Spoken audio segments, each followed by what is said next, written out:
Hi పిల్లలు! Welcome to my YouTube channel Telugu life tales. ఈరోజు చెప్పబోయే కథ కపటపు పిల్లి, అమాయకపు కోతి. ఒకప్పుడు ఒక అరణ్యంలో మంచి మనసున్న కోతి, తెలివైనది మరియు మోసపూరితమైన పిల్లి నివసిస్తూ ఉండేవి.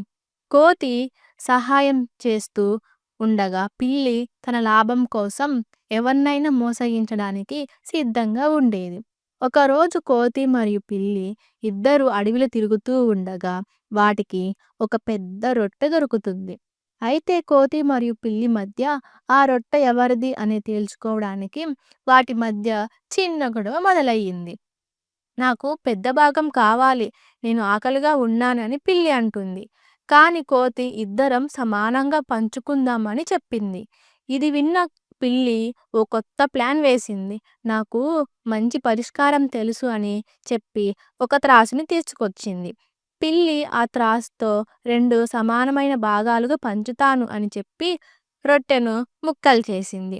కానీ పిల్లి తెలివిగా ఒక భాగాన్ని పెద్దదిగా చేసుకుంది. ఓష్! ఒక భాగం పెద్దదనిపిస్తుందని చెప్పి దాన్ని కొంచెం తినేసింది.